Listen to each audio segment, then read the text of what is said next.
Hi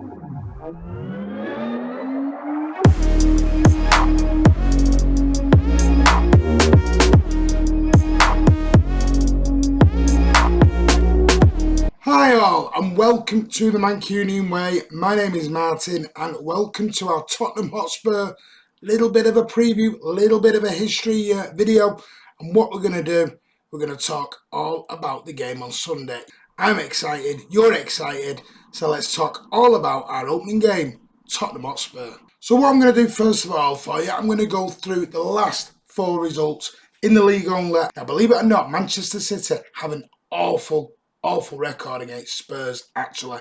Only Chelsea have beaten us more times in the league. Only Chelsea. So Spurs do have some very good games, very good looks, and very good results against Manchester City, no matter the players, no matter the manager, no matter what day of the year it is. Spurs generally get the better of Manchester City. But what we're going to do, we're going to hopefully get this turned round starting Sunday.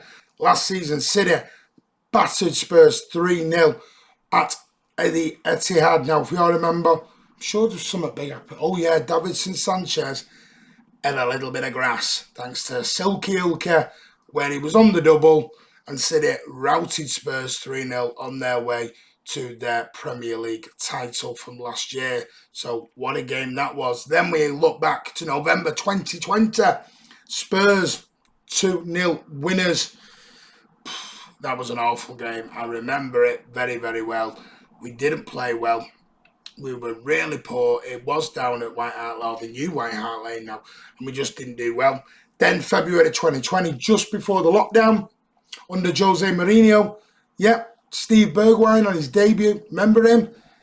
He popped up and shattered Manchester City's dreams of trying to challenge for the title that Liverpool went on to win.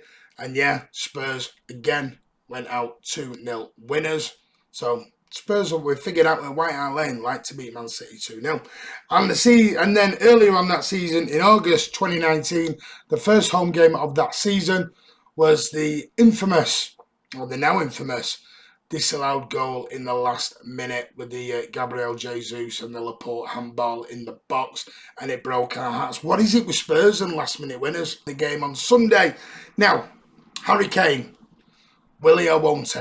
That is the big question going into Sunday's game. Will he play? Will he not play? For me, my honest opinion, I don't think it matters. Whether he plays or he doesn't play, I think City will still try and get the deal over the line. If you're Spurs, if you are Nuno Espirito Santos on your debut, you're going to want your full-strength team out there. Now remember, Harry Kane has only just come back from pre-season, literally. As this has gone out, probably a day. He's done a day's training. The game's on Sunday. Is he going to be fit? We do not know. Has he been on strike? Has he not been on strike? You've got to look at him. He enjoys playing against Manchester City. Again, Champions League game at the Etihad. We all know what he's like. I think he's a very, very, very good player. Just signed a brand new contract at Spurs, which the Spurs fans will be overjoyed about.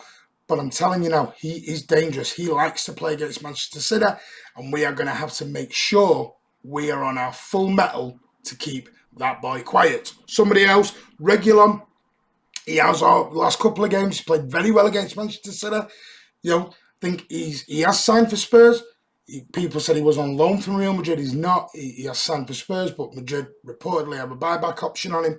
He's also played very good. We've got Lucas Moura, who's got bags of pace to burn. We've got Lo Celso. There's Romero, their brand new centre-back on loan from Atalanta, from the Italian league. We're going to have to be careful of him. Spurs do have one or two new players. They've got a new goalie as well from Atalanta. I think he's the backup for Lloris, but Lloris isn't getting any younger. Those are the Tottenham danger men for me, and especially Espirito Santos' first game as Tottenham manager at home in front of the Spurs faithful. He is going to want to make an impression. So Manchester City, how are they going to line up on Sunday down at the new White Hart Lane? When it's a Yorkshire accent there. So remember, Pep has only just had his England and Brazilian boys back. I think they came back on Monday. So they've literally had 4 or 5 days to rest up. They've had that extended break due to the Euros and Man City going far into the Champions League.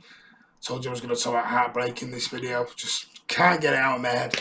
So yeah, now we know KDB is out. He has gone over to see Dr. Kuka over in Barcelona, where apparently the reports are he only needs to have an injection and rest. But he has been offered the surgery as well, from what I've read and what I've heard.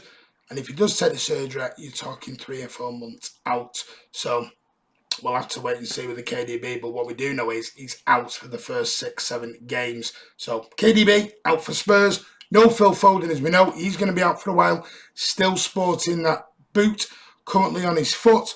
Raheem Sterling, John Stones, Kyle Walker. Are they going to be available to play? Now, Raheem Sterling, I think personally will play. Now, we'll get into my starting 11 or my predicted starting 11 in a moment. I do think Razzmatazz will play. It's great news that reportedly he's about to sign a new contract. Can't wait for that. Get these young boys nailed down. John Stones as well. Brand new five-year contract. Congratulations to him. To $250,000 a week, and he's worth every penny of it on last season's performance. Kyle Walker, the best fullback in the league for me as well. And I know every United, Tottenham, Liverpool fan, probably Aston Villa fan, will scream down their camera at me now going, Martin, you're talking out your rear end. That Kyle Walker's one of the best right backs or fullbacks in the country. You need to watch him. 31, 32 years old. Look at the pace. Look at the brains on him. That man knows what he is doing. So, here is my predicted lineup for the Tottenham game. I'm going to go Steady Eddie back in the net. He has been away with Brazil, but I think goalkeeper doesn't need that much training. He's had his rest. He can come straight back in. He knows what he's doing. I think the back four will be Kyle Walker. Do think he will play. He's had his rest. Zinchenko, I think, will take up that left back berth. Then I think it will be Stones and Ruben Dias.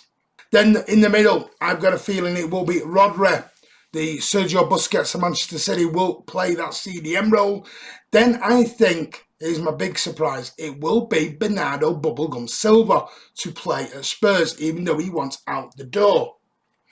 Because at the moment, we've no KDB, we've no Foden, we haven't got our striker in at the moment, so we're going to have to go false nine. That's going to be quite clear, and I'll go through that with my front three in a moment. But I think Bernardo still has a job to do, still got a duty to his club, still getting paid his wages, so he needs to go on and perform. And I just hope he does, and the City fans give him a brilliant send-off. If he does leave, like they did at the Community Shield down at Wembley, or the Etihad of the South, on Saturday evening of last week. Then I think it will be Ilkay Gundogan, the Silky Ilky one himself. So, you're keeping tabs. I've got Zinchenko, Stones, Diaz, Walker, Rodri, Bernardo, and then I think it'll be Gundogan. Then my front three. Jack Grealish will play. He will make his full debut. Then it will be Sterling. And then my surprise false nine will be Ferran Torres. That boy is a future Ballon d'Or winner, as somebody said here on this channel. Wasn't me, but I'm going to give him the credit. He has said it on this channel. He will be a future Ballon d'Or. And I totally agree with him. He may not do it at City because he's too young. But that boy, for me, has got a bright future in the game. And I think he has found last season, as we all saw, Newcastle, Scorpion kick anyone. His natural position is for the Spaniard, Ferran Torres. So there you go. There is my 11 going forward for the game against Tottenham. Now, my prediction. I'm going to sit on the fence. I'm going to get splinters in my backside. I'm going for a 1-1 draw. I was hoping we'd have a striker in by now. We haven't. We've got Grealish in. Please take time with him. He's only been with us a week or 10 days. He isn't. Look at the man. Don't look at the price tag. Always remember that, Blues. But yeah, 1-1. Tottenham 1. City 1. And then hopefully, fingers crossed, may not be the man we want. Maybe not the man a lot of fans want. But if Kane does get signed, does get done, does get it over the line, let's stand behind him and support him all the way, Blues. So, guys, thank you very much for joining us here on the Mancunian Way.